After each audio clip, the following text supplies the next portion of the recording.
a man who needs no introduction, but we will give him one. He's the general manager of NoCommerce. He's the co-founder of BoostCous, and he's the originator and the facilitator of perhaps the most exclusive, sought-after event in all of e-commerce, DTSki. Everybody, let's welcome Bruhis to the show. Get in here, Bar. Get in here.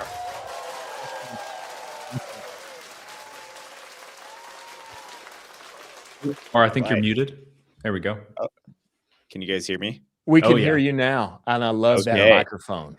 Yeah, we got the portable mic today, so hope you guys can hear me okay. But I was just saying that was one of the best ad reads I've ever heard.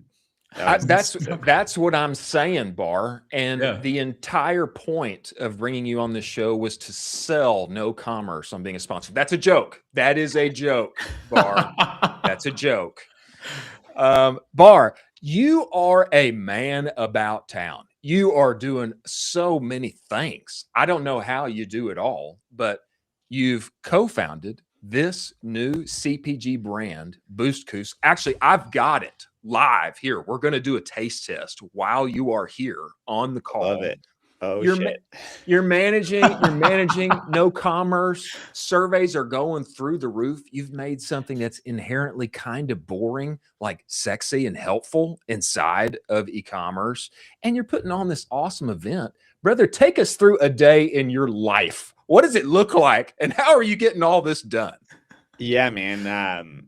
Yeah, it definitely varies week to week and month to month. Right now, it's definitely pretty hectic and pretty long days. But yeah, usually try to, kind of wake up and set an agenda for the day. I try not to really look at my phone. For the first part of the day, I usually try to go to the gym and kind of have my thoughts go through my brain. I'd have late onset ADHD, or at least a realization of it. And so I'm trying to do a lot of doing nothing and forcing myself to not listen to a podcast and just let my brain think while I'm working out and doing that. And then, yeah, usually it's no meetings until about noon. So kind of trying to get some deep work in the morning. Kind of depends on the task at hand, but usually it's no stuff during the day, BoostCous stuff nights and weekends. And then, yeah, meetings in the afternoons. Yeah, right now we are gearing up for DTSki. We've got some pretty incredible brands coming out. I haven't announced this live yet on anything, but we're gonna fly 10 brands on a private jet from New York City, Aspen. So yeah, there's some planning going on there. So I'll have a couple calls this afternoon with that. But yeah, that's kind of day in the life, and yeah, happy to dive more into it. I think I just heard too somewhere in your talk there that we were going to be on that plane as well. I think it was somewhere in there. Filtered in there. Did you hear that, Colin? Yeah, I heard there's actually a private jet going from Austin to New York City. Yeah, baby. Yeah, baby. Now we're talking. Colin, I want to take this the BoostCous route, but where do you want to go next?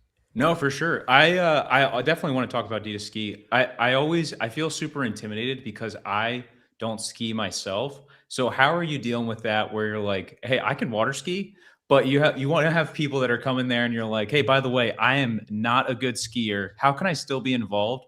Will you teach me personally how to ski if I go and get to do all the things? How's this going to work? Yeah, I'll buckle your boots for you. No, I'm just DTSki, maybe just a quick 30-second background on how it came up. So I moved outside of Aspen, a small little mountain town called Carbondale, 5 years ago. And every basic Zoom, Google call, everyone's like, oh, where are you from? And I would tell them I live in Carbondale, and a lot of people would be like, why isn't there a ski event for direct to consumer? and eventually, like, the calling got too loud and I was like, all right, I'll do this. I'm not like an events person, but like, let's see what happens. And now we're on our 3rd year, and yeah, definitely a big learning. And like our 1st and 2nd year is that not everyone skis, but everyone loves Aspen. Like you don't really talk to anyone that's like, hey, we'll fly you out. We'll pay for your hotel. We'll, obviously pay for every meal. And then the idea is that, like, if you don't ski, we'll have a spa day for you.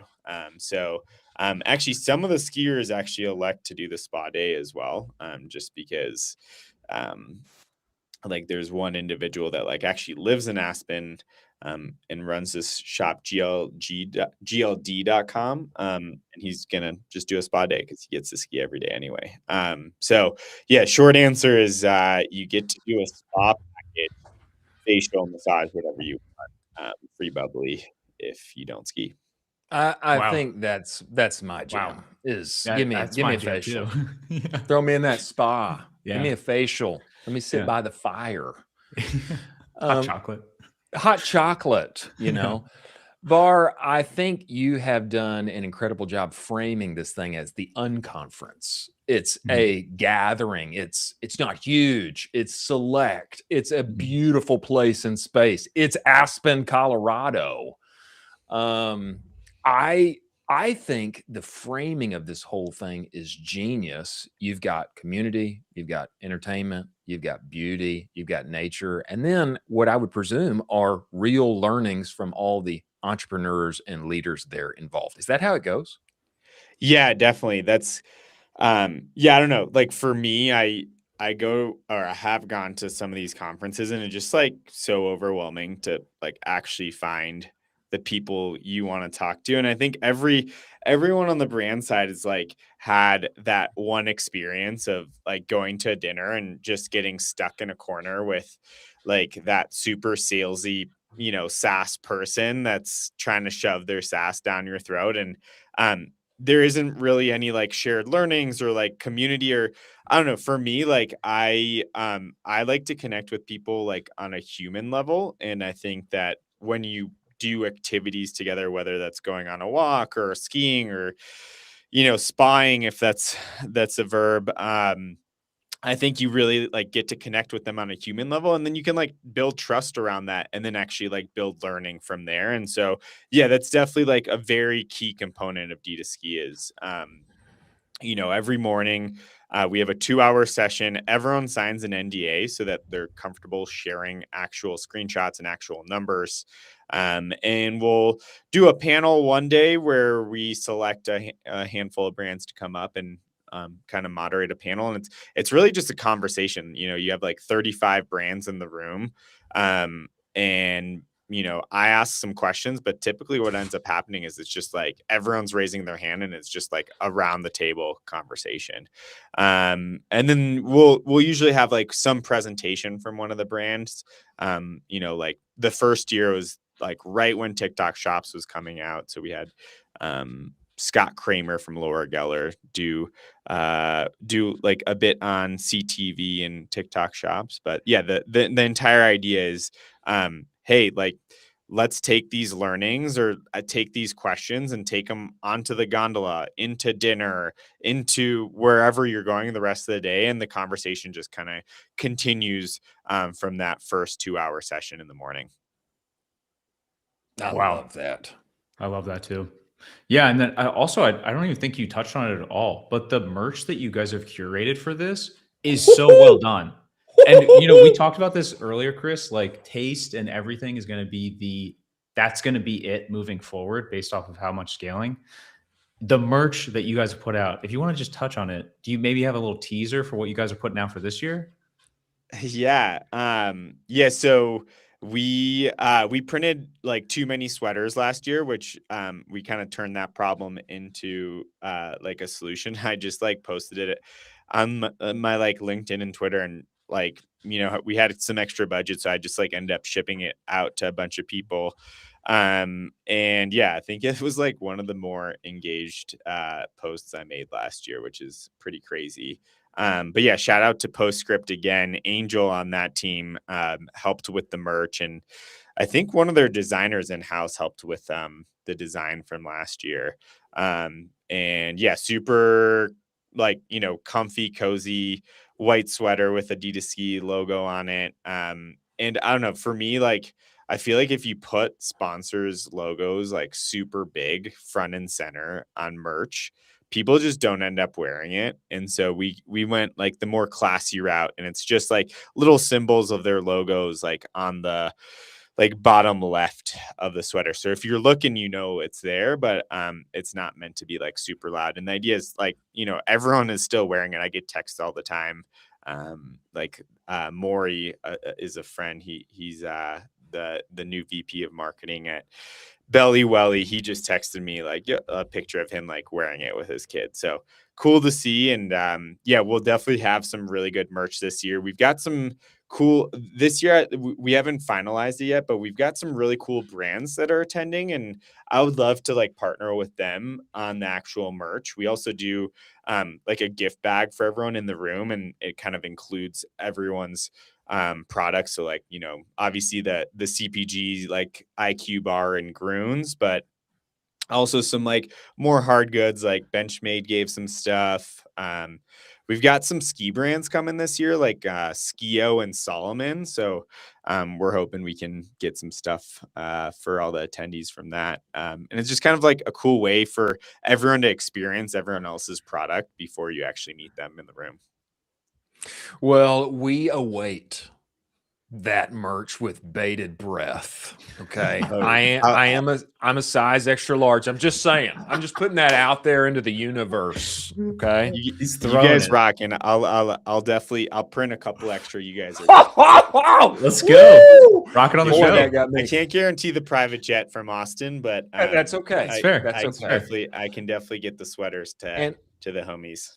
And Bar, also, we need to tell you, we cannot guarantee that we'll be available to live stream from Aspen. We can't. We just can't guarantee that now. But Colin and I will look at our calendars and we can talk. We can talk through that. Bring us into BoostCous, Bar. CPG founders, I don't know how anybody makes it. I mean, tough category. But I think what you've done here with protein-packed, healthy, nutritious couscous, so good. You got to say couscous twice.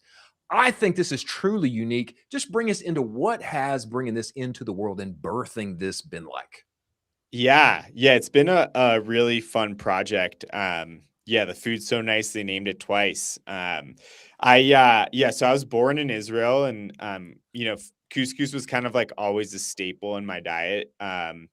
And I always loved it for like one, the taste and texture, but two, the quick cook time. Like rice and pasta are great, but they take a long time, and I'm pretty busy. And so when I'm cooking, I like to just kind of like hack some things together and make it quick. And so I kept eating couscous into adulthood, and then as I was like trying to eat like healthier, I noticed that there wasn't a healthy version of couscous. There's a healthy version of pasta. There's a healthy version of rice. There's even a healthy version of mac and cheese.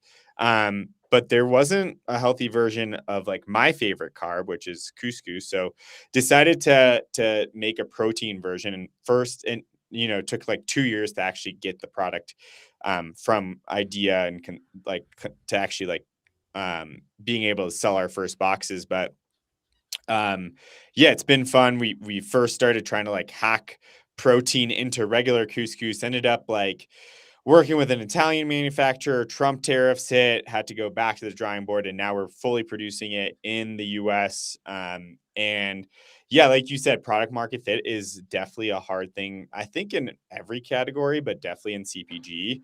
And we're kind of riding two tailwinds, or maybe three. One is like proteins, obviously on the rise. I think fiber, you guys probably have seen this all over DTC Twitter. Fiber is probably going to be the new protein of 2026, especially with the rise of GLPs. So far it's been fun. We've gotten to pretty good product market fit, at least from the data that I'm seeing. And more importantly, people are really liking it and actually changing their habits and changing their diet. to incorporate couscous. Yeah, that's kind of it. I love that. You're bringing a childhood favorite into 2026, the convergence of several tailwinds, and this thing is available to us and has been born among us at the perfect time. It's time for a live taste test. I do want to say, Bar, what's on the line right now is for BoostCous to become brand of the week. That's on the line. That's on crazy. The line. I have brand of the week, and I have not taken a taste of this yet, but one bite, everyone knows the rules. Everyone knows how this goes. I'm first going to partake of just plain the couscous in and of itself. And as I'm doing this, why don't you just tell me what I should be tasting, mouthfeel, etc. Yeah. Well, I should be shutting my eyes. I'm so nervous, but yeah, couscous, should be kind of like light and fluffy in texture. This is a gluten-free alternative, right? Like normal couscous is made out of semolina flour and water. So it's kind of like a big unlock for us has been like the gluten-free community. A lot of people have just never been able to have couscous because they've found out they were celiac. And so yeah, the idea is kind of like a base to like any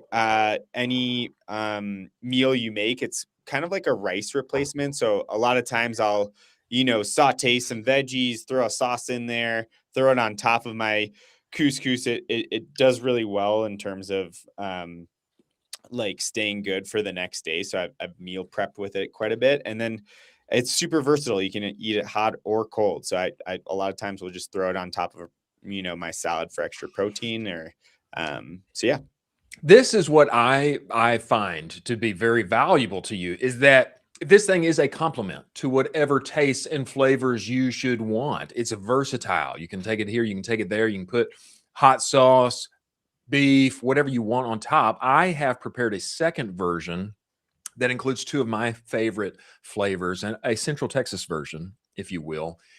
Blue cheese, okay? No, feta. Everything's better with feta. Feta and jalapeno. Is that a common taste combination with your couscous? I think that's going to be a first. But if the Ecomm Cowboy approves, we love it even more. And I might be making that for lunch after this call. Wow. Let's go. Here's what I would say. Here's what I would say.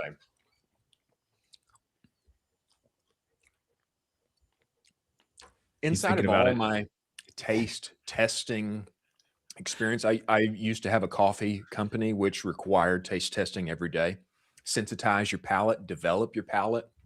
I would say light, fluffy, delicious, nutritious, taking on the flavors that I do want and desire in a healthy way.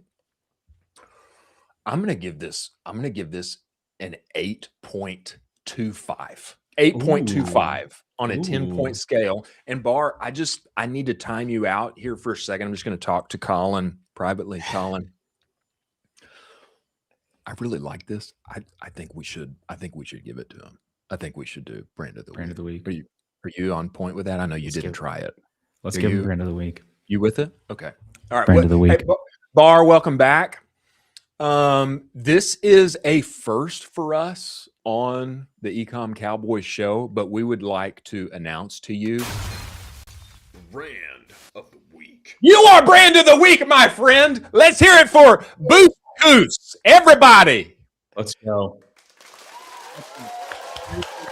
Wow, guys, I have to say the effects are on point. I'm giving you a 10 out of 10. Out of the chair. And an 8.25, Dave Portnoy scale. That's high.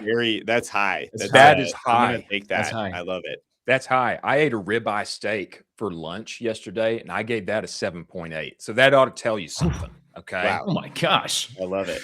This guy's unbelievable. Bar, we love you. We love what you're doing. We love your perspective. Colin, anything we should glean from Bar here before he runs and gets back to all the things he's doing?